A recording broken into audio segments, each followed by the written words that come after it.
Buenas, buenas noches, compañeros de la sección B. Vamos a trabajar con la hoja, con la demanda que les envié la semana pasada respecto a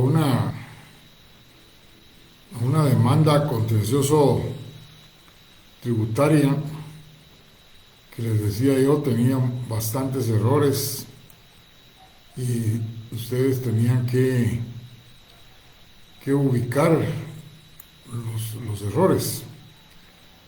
Estoy seguro que no les costó mucho porque está plasmada de errores la misma.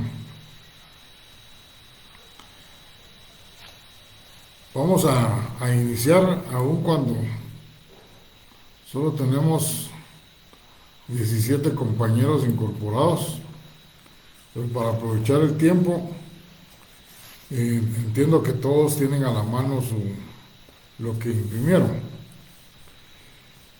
Yo les voy a ir diciendo los errores y si ustedes no los tienen señalados, pues entonces lo apuntan ahí en el margen.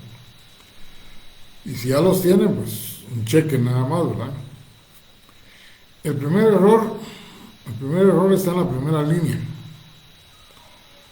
porque dice honrable en lugar de honorable. Era suficiente con poner sala segunda del Tribunal de lo Contencioso. Lo que cometió el error de poner honrable y administrativo al principio y al final de esa línea. Luego dice expongo y pone primero personería, después notificaciones, después asistencia técnica, luego motivo de su comparecencia. En los borradores que yo les voy a enviar, yo hago caso omiso de esa separación, sino que todo lo pongo en la comparecencia, como ustedes lo van a poder apreciar en las hojas que les voy a mandar la próxima semana. Pero en todo caso, lo importante es hoy señalar errores. Empieza con la personería. Dice, actúo en mi calidad de administrador único de la entidad del maíz. Eso sí, cambié el nombre de la entidad, ¿verdad? Calidad que acredito con fotocopia legalizada de mi nombramiento que para el efecto acompaño. Omite de escribir los datos de la representación legal. Tendría que haber puesto que actúa en su calidad de administrador único de tal entidad, calidad que acredito con el acta notarial de fecha tal, autorizada por el notario tal, inscrita en el registro mercantil de la República con el número tal, folio tal, libro tal, de auxiliares de comercio con fecha tal. Eso lo omitió. Lo de la fotocopia legalizada, eso tendría que estar para las pruebas. Luego tenemos en las notificaciones. Dice que señala como lugar para recibir notificaciones su bufete. Y como dijo la canción, ¿y quién es él? ¿El bufete de quién? Su bufete profesional, como que otro hubiera estado escribiendo esta demanda y se refirió al abogado que la iba a firmar. Su bufete profesional citado, ahí tendría que haber puesto el nombre. Señalo como lugar para recibir notificaciones el bufete profesional del tal abogado situado en tal y tal lugar. No, que eso lo hace hasta en la parte de abajo en la asistencia técnica, bajo la dirección y procuración del licenciado Juan López Pérez. Cualquier similitud homónimo es pura casualidad. Estos nombres son inventados, todo lo que puse aquí. Luego, donde dice motivo de mi comparecencia, vengo a interponer el proceso contencioso administrativo en contra de la resolución del directorio número tal.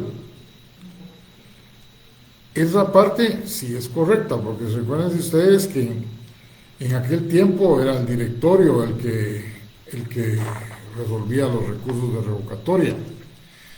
En la actualidad es el tributa. Y luego dice que puede ser notificada la superintendencia en tal y tal dirección, pero omite decir a quién está demandando. No señala el órgano, solo describe la resolución. Y si ustedes ven en el artículo 28 del Código de la Ley de lo Contencioso Administrativo, en el numeral 4, dice que hay que señalar el órgano a quien se está demandando. Además, se señala siempre en el 28 del contencioso, en el numeral 5, que hay que describir la fecha de la última notificación. O sea, esos son dos errores garrafales por los cuales esa demanda debió haber sido rechazada. Uno, porque no dice a qué órgano, solo dice que la resolución la emitió el directorio con fecha tal y que entonces debe ser notificado en tal lugar. En ese tiempo el directorio funcionaba, eran los inicios de la administración tributaria y funcionaba en el último nivel, ahí sesionaba el directorio en el último nivel del Ministerio de Finanzas Públicas. Pero no dice a quién está demandando. Y entonces solo describe la resolución, no cumple con el 28 numeral 4 y tampoco pone la fecha de la última notificación, que es el 28 numeral 5. ¿Por qué son importantes? Porque es importante la fecha de la última notificación para saber si la demanda se está interponiendo dentro del tiempo que señala el Código Tributario, que recuerden ustedes, aquí no es de 3 meses, sino que es de 30 días. Luego en los hechos, no me voy a poner a leerlos, pero ustedes que sí lo leyeron, se dieron cuenta que están bien enredados, a pesar de que es una cuestión aduanera, y que ustedes no tuvieron nada que ver con el derecho aduanero, ni con el Cauca, ni Recauca. Lo importante de aquí de los hechos para señalar el error es que no puso un numeral 1 de antecedentes. Tenía que haber puesto que con fecha tal le fue notificada por la Intendencia de Aduanas un ajuste, todo lo que se refería, y que posteriormente interpuso el recurso de revisión, porque ahí es, en materia aduanera, es revisión, y el cual fue conocido. En aquel tiempo no lo conocía el directorio, sino que lo conocía el directorio, pero constituido en tribunal aduanero. Y eso era conforme a un acuerdo gubernativo que emitió el presidente Arzú para cumplir con la normativa del Cauca. O sea, el directorio, cuando eran de esta clase de recursos, solo conocía recursos que tenían que ver con cuestiones aduaneras, porque estaba constituido como tribunal aduanero. En la actualidad, pues todo eso cambió y ya es el Tribunal Administrativo Tributario y Aduanero el que conoce tanto de cuestiones de impuestos internos como los impuestos a las importaciones que tenemos, ¿verdad? Como el IVA y el impuesto de importación, que se refieren a los aranceles. Y después del numeral 1 con los antecedentes, tenía que haber empezado a señalar ajuste por ajuste.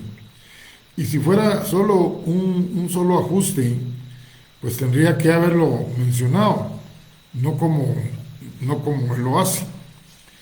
Luego critica la forma de la valoración.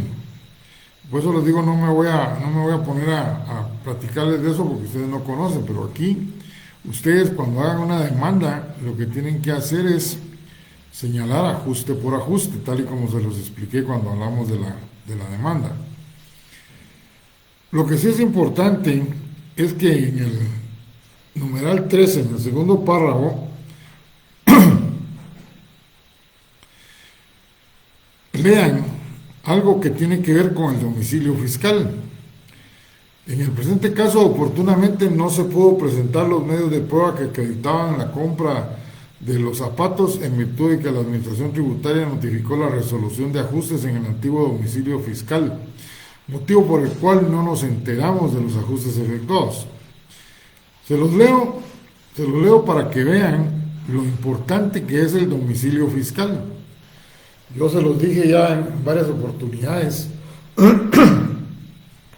que en materia tributaria el domicilio fiscal, que es cuando uno se inscribe en el registro tributario unificado y señala como lugar para hacer notificaciones una dirección, esa dirección es la que constituye el domicilio fiscal, y en esa dirección la Administración Tributaria puede hacer cualquier notificación.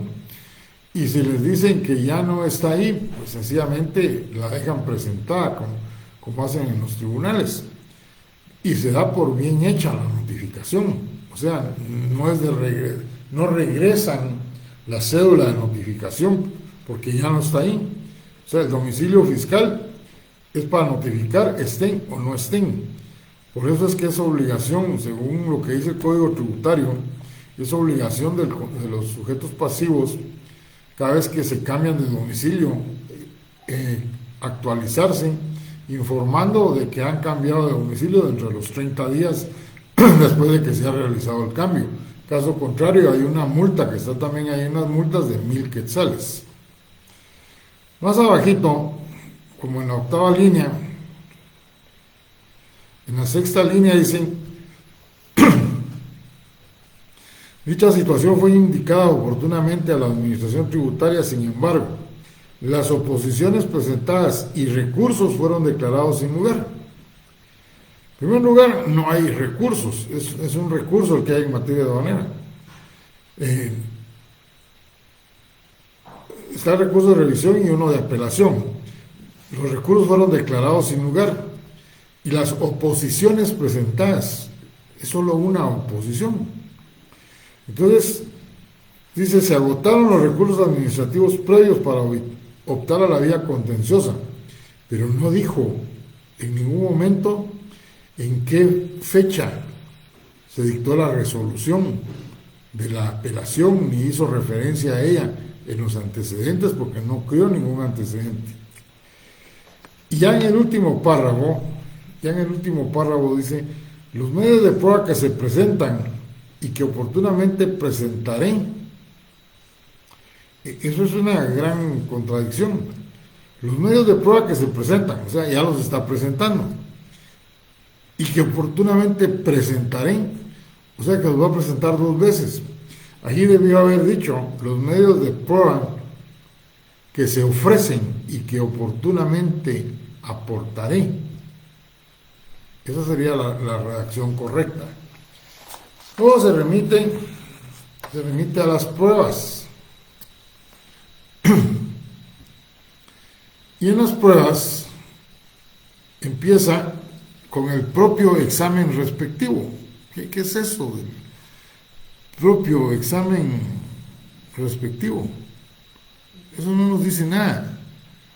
Aparte de eso, es una entidad la que él está representando, y por lo tanto debió haber iniciado con la prueba copia simple legalizada de mi nombramiento debidamente descrito en la comparecencia, como se individualiza, y posteriormente ya viene el propio expediente, no, el expediente número tal, el cual consta de tantos folios, o sencillamente el expediente que se tramitó en la Intendencia de Aduanas identificado con el número, sino cómo hace el órgano jurisdiccional para solicitar el expediente o bien un informe circunstanciado. Luego habla de las fotocopias simples de la póliza de importación y recibos de pagos de aduanas. Las pruebas deben ser debidamente individualizadas. Fotocopia simple de la póliza de importación, un número tal, de fecha tal, autorizada por el agente aduanero de nombre tal y debidamente inscrito con el número tal. O sea, hay que describir las pruebas. Aquí parece que un título hubiera puesto. Y en otro numeral entonces ya pone el recibo de pago de aduanas. Recibo número tal, de fecha tal, extendido por la Intendencia de Aduanas, con el cual se demuestra que se pagó el impuesto de importación y el impuesto del valor agregado a la importación por el monto de tanto. Eso es describir la prueba e individualizarla. Igual sucede aquí con la factura. Dice con la factura. Y cuando habla de la factura, no señala un monto, solo señala la fecha.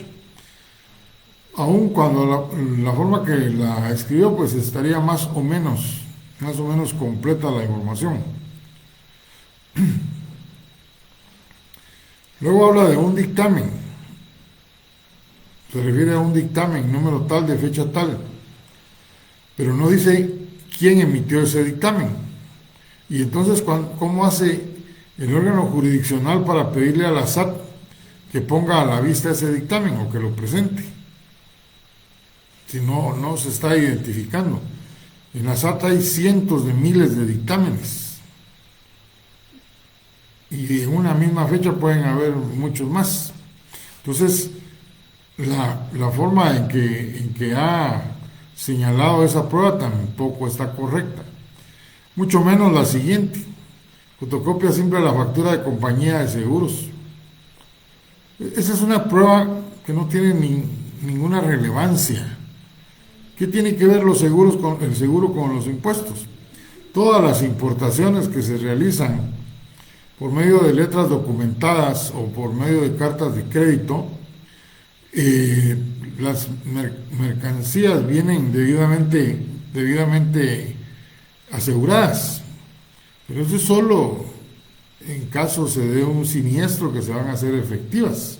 Pero para materia tributaria, en la cuestión de impuestos no tiene absolutamente nada que ver. Declaración testimonial, declaración de parte. Declaración testimonial debió haber puesto declaración de testigos que oportunamente propondré. Pero aún así, yo ya les dije que en estas clases de juicios, los testimonios, o sea, los testigos, no sirven absolutamente de nada, porque esta es una cuestión puramente documental. Aún así, si ustedes quieren pedir la declaración de parte, la pueden pedir. La pueden pedir, pero tienen que decir quién es el que va a prestar la declaración de parte. No solo declaración de parte. Y hasta con la parte y aparte de no señalar, donde dice de parte con mayúscula. O sea, toda esta demanda es un descalabro, ¿verdad? Tendría que haber puesto la declaración de parte del intendente, de mi intendente de aduanas, o si no, del administrador de la aduana de tal lugar, fue Puerto Juárez o Puerto Quetzal, dependiendo de dónde. Y cuando se ofrece ya en el periodo de prueba, cuando se aporta, entonces ahí sí ya se acompaña la plica que corresponde. Luego está en el numeral 9, actas notariales que oportunamente presentaré. Esto nunca lo vayan a hacer. Nunca lo vayan a hacer porque ya la administración tributaria tiene bien identificado que cuando se habla de actas notariales que oportunamente presentarán, sabe que de antemano que son documentos hechizos, o sea que se van a fabricar con tal de probar algo.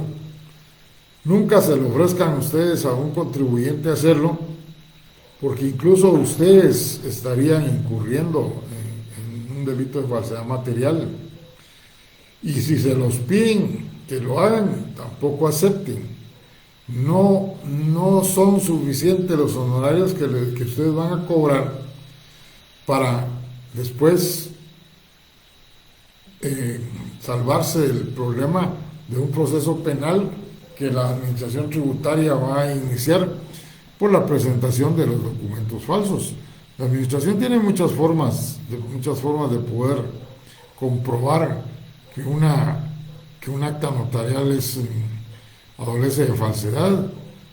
Las actas notariales, recuerden ustedes que llevan timbres, y entonces los timbres hacen las actas notariales, les ponen fecha de 3, 4 años atrás, y los timbres buscan cualquier timbre del año y no se dan cuenta que los timbres están numerados, que la administración tributaria sabe en qué momento salieron a la venta, y ya solo con esa prueba es más que suficiente para poder probar que es un documento hechizo. Aparte de que siempre hay más de algún otro error que se comete en el momento en que se está realizando la prueba, o que no coincide con los libros contables, y después la administración tributaria pide no la administración tributaria, sino el órgano jurisdiccional, a petición de la administración tributaria, en una contrademanda, puede pedir que presente como pruebas el contribuyente otros documentos que van a estar relacionados con esa acta, ya con el propósito de tipificar la falsedad material. Entonces, esto de actas notariales que oportunamente presentaré se refiere a documentos hechizos, nunca lo hagan. En el derecho, aparte de los que ya se citó, yo les dije que era necesario poner artículos de las normas sustantivas, en la que se basa la oposición, en la que se basa la razón por la cual ustedes están demandando por medio de esta vía contenciosa. Y si ya en el análisis de sus hechos ustedes ya los parafrasearon, pues aquí solo los tienen que transcribir. Y si allá no lo hicieron, pues este es el momento donde fundamento de derecho, ¿verdad? No solo derecho como le pone de título aquí, sino el fundamento de derecho, hacer ese análisis de por qué se están citando esos artículos.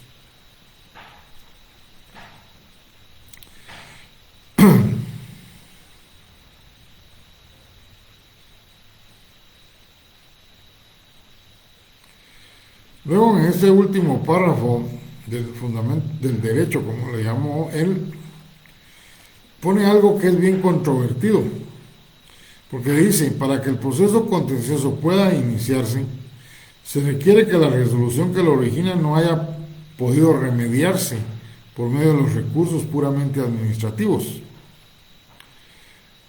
Por lo que, fundamentado en tal precepto legal, por este medio comparezco a formular la siguiente petición.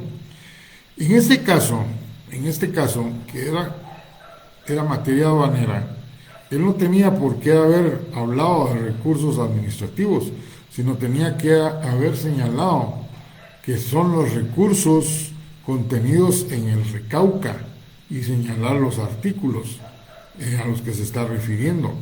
En el fundamento de derecho tampoco menciona nada de los artículos que tuvo que ver con el recauca.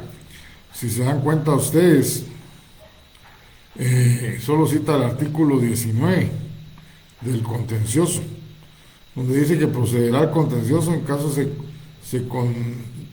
de contienda por actos y resoluciones de la administración y las resoluciones descentralizadas autónomas del Estado. Eso lo tenía que haber combinado con lo que establece el Cauca, donde se refiere y que una vez concluida la apelación, qué es lo que procede. Veamos ahora la petición. Dice: con base en la documentación acompañada se inicia la formación del expediente respectivo. Cada quien tiene su forma de redactar. pero no es la documentación. Que se tenga por presentada la demanda junto con los documentos que se acompañan y se inicie el proceso respectivo. No la formación de un expediente, se inicie el proceso. Luego en el 2 dice que con base a la documentación acompañada se reconozca la personería con que actuó. ¿Cuál personería? ¿Cómo quiere que le reconozcan la personería si él dice que la está acompañando pero no la señaló como prueba? En la prueba no aparece. O sea, con base en la documentación acompañada se reconozca la personería. Él presentó una documentación, pero no dice nada en las pruebas. Y recuerden ustedes de aquel principio procesal, que lo que no lo dicen los hechos y lo dice la petición, hay una contradicción, y que también por esas contradicciones entre el planteamiento de los hechos y la petición deben ser rechazadas las demandas. Dice que se tome nota del auxilio, está bien, que se tenga como lugar para recibir notificaciones del señalado, pero si ustedes regresan, no, eso está bien. Luego, aquí, en el numeral 5, que se tenga un error grave, que se tenga por interpuesto y se emita para su trámite el proceso administrativo en contra de la resolución.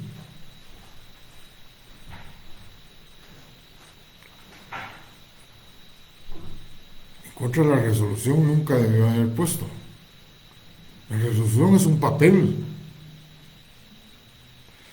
Que se tenga por interpuesto el contencioso en contra del directorio de la Superintendencia de Administración Tributaria por la emisión de la resolución número tal, de fecha tal. Pero en contra de la resolución, sin decir el órgano, eso no es así. Luego, dice que se solicite el expediente administrativo a la SAT. Vuelvo a repetir, ¿cómo hace la Administración Tributaria para pedir un expediente que no se está identificando por ningún lado? No lo va a poder hacer la administración. Aparte, se ha salteado en la parte de las notificaciones, que se notifiquen a la SAC en tal dirección y que se notifique a la Procuraduría General de la Nación. ¿Se acuerdan que cuando hablé de eso les dije yo, aquí no hay necesidad de notificar al tribunal, a la Contraloría General de Cuentas? Pero si está presentando una demanda en contra de la SAT y no dice que se le notifique, entonces, ¿cuál es el objeto de la demanda? ¿Solo presentarla?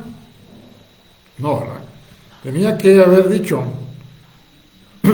se tenga como lugar para recibir notificaciones, que se tengan como lugar para recibir notificaciones que señalaba en lo que se respecta, y otro numeral, que la presente en la demanda se le notifique a la Superintendencia de Administración Tributaria en tal dirección y a la Procuraduría General de la Nación en tal dirección. Luego, dice que se mande a oír a la Procuraduría. ¿Cómo la van a oír si no le han notificado?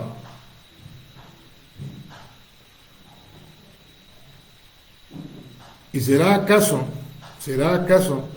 que la Procuraduría y la SAC van a llegar a hablar ahí al órgano jurisdiccional para que las oigan? O sea, si uno ya analiza a fondo la forma como lo está diciendo, es risible la forma de plantearse las cosas. En todo caso, arriba se dé audiencia, que es diferente, no oír. Se dé audiencia a la Procuraduría General de la Nación, pero antes es a la SAT, al Ministerio Público. El Ministerio Público no tiene nada que ver. Recuerden ustedes que hubo una separación. Actualmente el Ministerio Público y la PGN son totalmente órganos separados.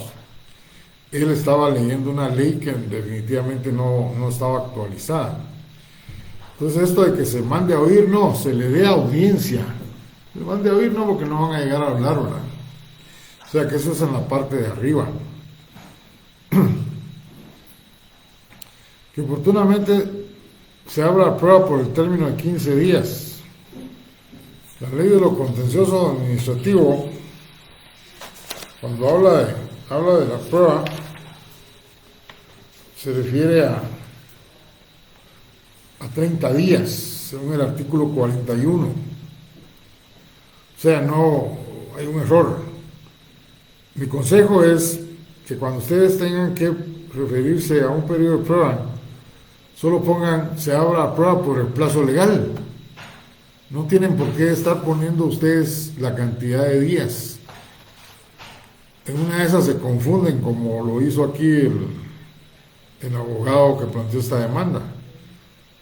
Oportunamente se abra la prueba por el plazo legal. Luego,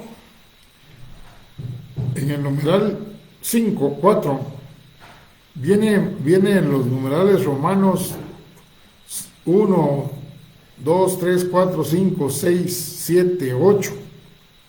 Y de repente regresa al 4. Como que no maneja muy bien los números romanos, ¿verdad? Ahí tenía que ser el 9.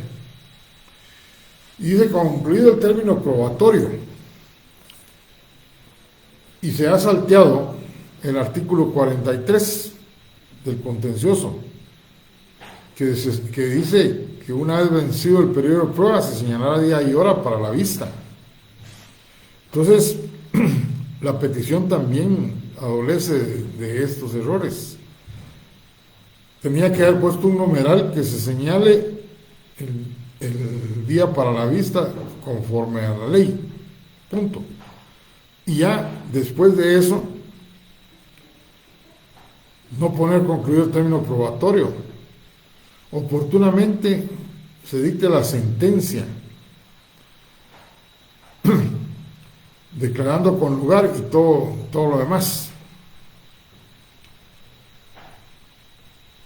O sea, el error que tiene es que se saltó el día para la vista y habla de que terminado el periodo probatorio.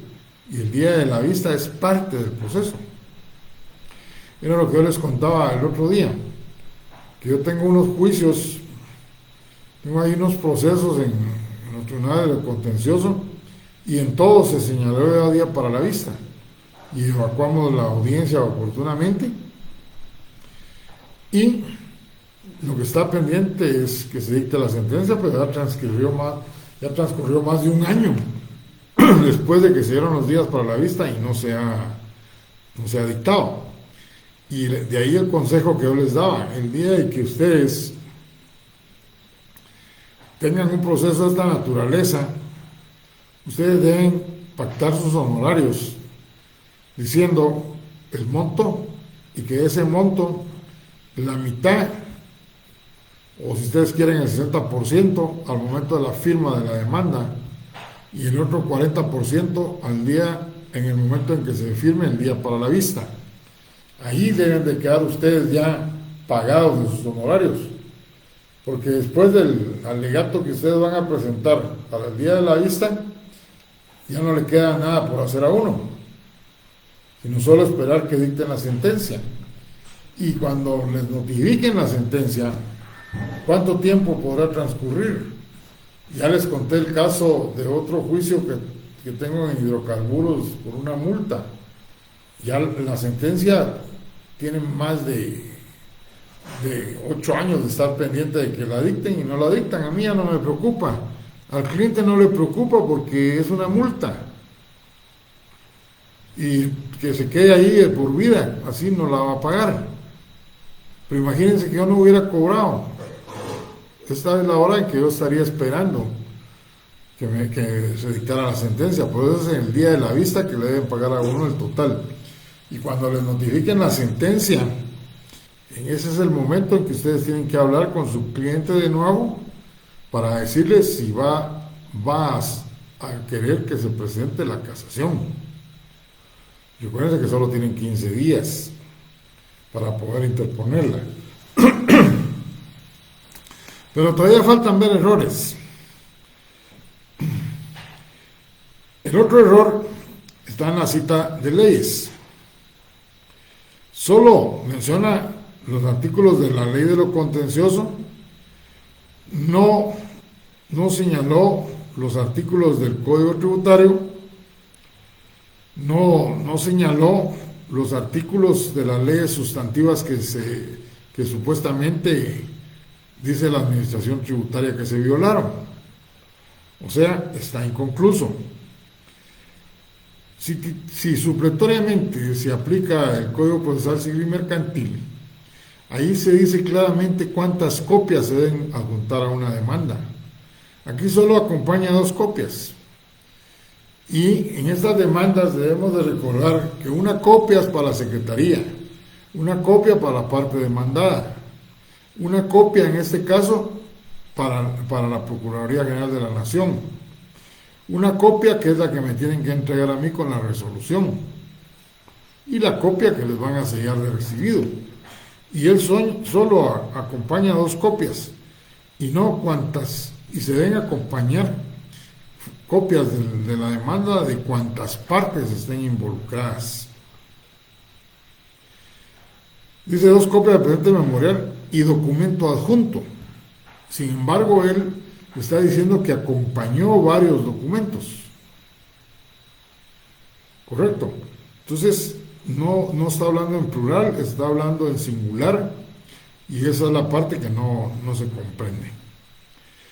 La fecha de la demanda no solo quité el día, pero sí es del noviembre de 2016. La otra cuestión es que no tenía firma del representante legal, y entonces no debió haber puesto solo en su auxilio de dirección, sino a ruego del presentado, que en el momento no puede firmar en su auxilio y dirección. Pero yo les dije a ustedes que no deben de presentar ninguna demanda firmada a ruego. En primer lugar, porque entonces el representante legal o la persona individual no está asumiendo la responsabilidad de todo lo que ahí se está escribiendo. Y generalmente lo que uno escribe, lo que uno detalla en la demanda, es lo que le ha dicho el auditor o el perito contador o el gerente. Entonces uno necesita el respaldo de esa primera firma, como se lo he dicho varias veces. Por un lado, y por el otro, pues también para poder probar que ustedes están trabajando y que se den los honorarios, se puedan pagar los honorarios correspondientes o cobrarse por un medio legal en un momento dado. Bueno, yo creo que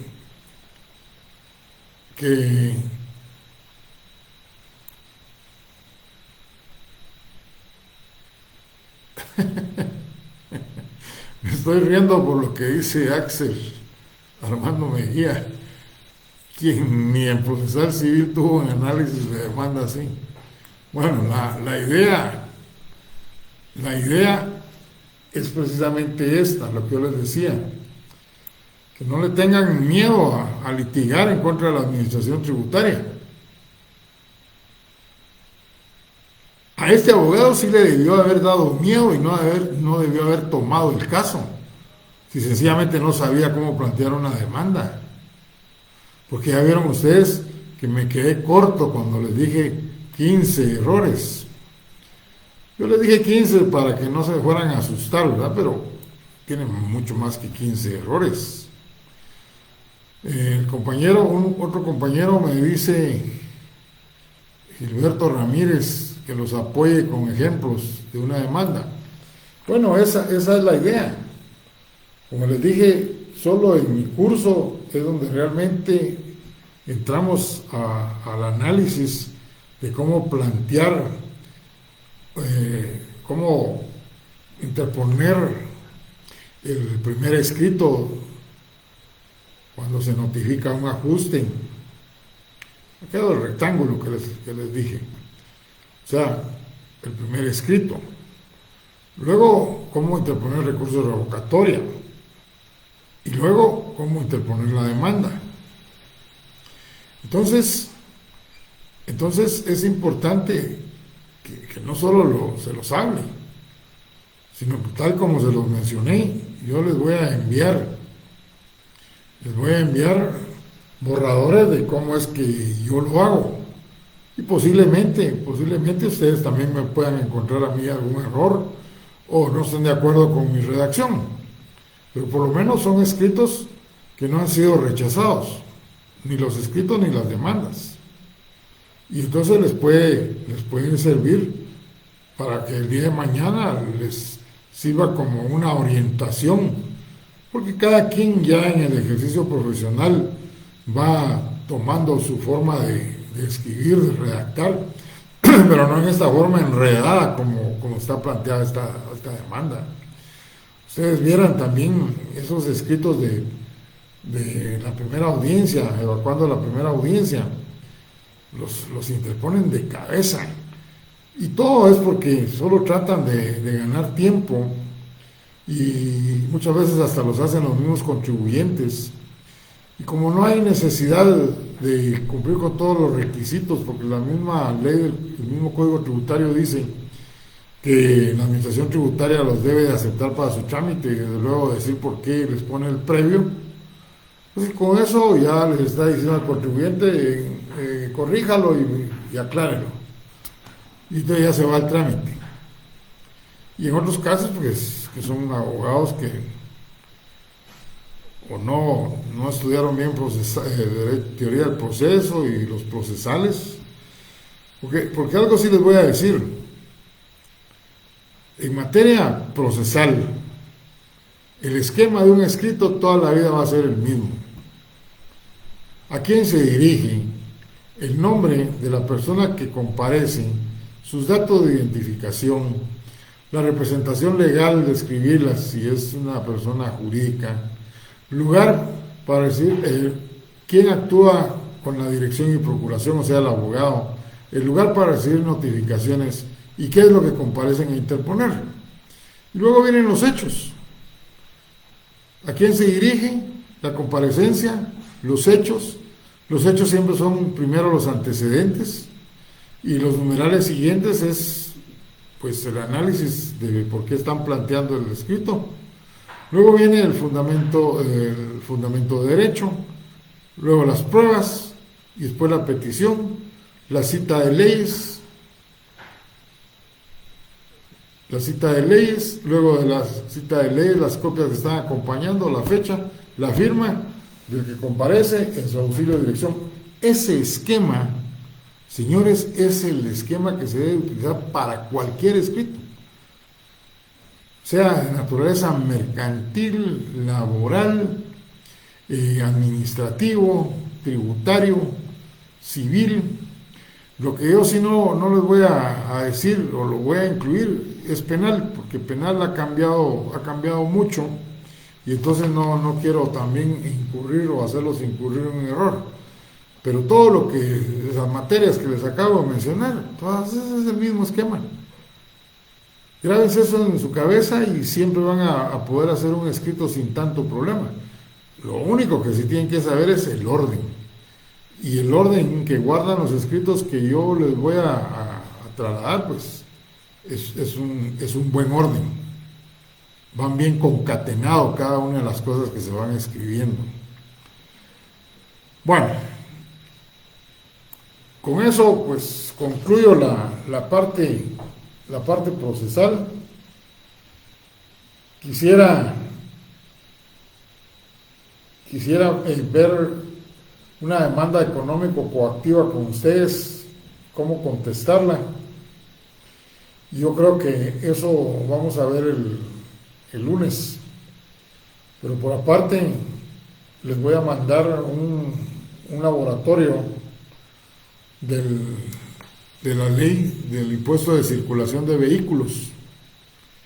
No vino en el examen ni cosa parecida, pero sí les voy a pasar un laboratorio para que ustedes tengan conocimiento de cómo es que se aplica esa ley, para que no solo oigan hablar de que se paga el impuesto de circulación de vehículos, sino que conozcan la ley. Es un laboratorio corto, 5 casos, y la ley es bien pequeña. Ustedes se van a dar cuenta que algunos artículos ya ni los van a leer porque se refiere a la descripción de vehículos de 2 ruedas, de 4 ruedas, de 6 ruedas, de 8 ruedas. Eso solo lee uno el primero y mira que los demás son iguales. No les interesa saber cuánto es lo que tienen que pagar. Les debe interesar la parte sustantiva, los artículos generales. Y entonces creo que va a ser interesante que conozcan esa ley. Así que el próximo lunes vamos a trabajar, de una vez lo estoy decidiendo, con una demanda, con la contestación de una demanda económico coactiva y en la resolución de ese laboratorio. El laboratorio se los voy a enviar mañana, y si no, mañana va a ser un poco difícil, pero a más tardar se los envío el jueves. Y yo creo que esa va a ser la última clase. Muy bien, nos vemos entonces el próximo lunes. Que tengan un buen miércoles. Ahí se saborean bien el fiambre. Y buen provecho de antemano. Buenas noches.